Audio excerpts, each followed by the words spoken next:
Because let's also tell you that the Israeli military is now saying that all 6 gunmen involved in a firefight in western Rafah on Tuesday were killed during the exchange of fire. According to the IDF, troops from the 7th Armored Brigade identified 6 armed individuals approaching their positions on the Israeli-controlled side of the Yellow Line in southern Gaza. After the suspects were spotted, Israeli tanks moved in and opened fire. The gunmen responded, triggering a sustained firefight that also involved Israeli air support. The military says searches conducted after the clash confirmed all 6 suspects were killed and weapons were recovered from their bodies. The IDF says the incident took place in an area under Israeli operational control and describes the encounter as a serious violation of the October ceasefire agreement. The military added it will continue to act against any attempts by armed groups in Gaza to attack Israeli forces or civilians. Saul, I request you to join me back in the discussion here. Of course, once again, we see the ceasefire being violated. This is coming right after Netanyahu and Donald Trump had met over the Gaza ceasefire. What does this really say about the course that can take on? It was quite clear from Trump's meeting with Netanyahu that they are on the same page, that Hamas only ever met most of the requirements for the first stage of the ceasefire, which was to release the hostages. They released all of them except for one. The body of Rangvili remains in captivity. Yeah. But they have begun to disarm themselves and to close themselves down as a military organization. On the contrary, they are desperately trying to rearm and train new fighters, as we've seen. They maintain daily operations against the IDF, which almost universally fail and end in the killing of all their men. So the prospect of the ceasefire moving to stage 2 is absolutely minimal. There's no way that Hamas, a genocidal jihadi organization that is bent on murder in the name of God, is going to willingly hand over their weapons to the infidel. There are enough people within Hamas who are not at all pragmatic and absolutely do prefer to die in battle than surrender. As a result, there's absolutely no prospect in the foreseeable future that Hamas will be disarmed. There's only one way to disarm Hamas, and that is phonetically.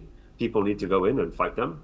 They need to continue fighting house to house, building to building, until there are no more left, or until there are no people with guns anymore.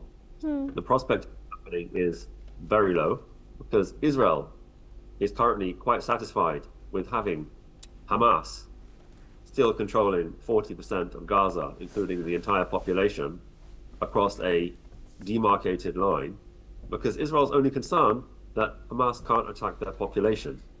And it probably isn't worth their while to go in there and root them out at the cost of some lives, perhaps hundreds of Israeli soldiers. So the status quo is fine for Israel in large part.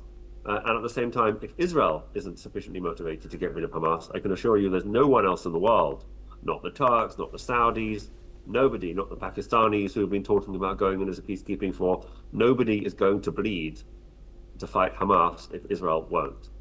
So the ceasefire essentially achieved what it needed to for Israel. It's frozen the conflict. Israel's got its hostages back. And it has achieved nothing for Hamas, who have no prospect of ever breaking out from behind the barricades that Israel has set up for them.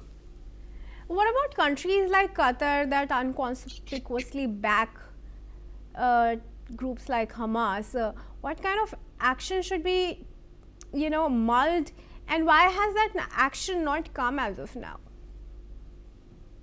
Right, so this is the question. So it was Qatar, chief among the guarantors of the deal with Hamas, who promised President Trump that they would ensure that Hamas actually stuck to the deal. And while the first phase, the release of the hostages, went more or less to plan, there was always no prospect of the second phase coming to pass. And I think everyone now recognizes this and is just happy the hostages are out.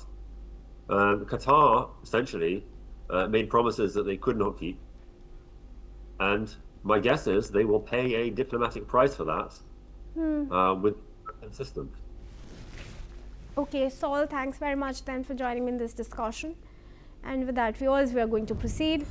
Now, Palestinians in Gaza are restoring to mud and rubble to rebuild homes that were destroyed in months of conflict, as lack of access to construction material leaves families with few options.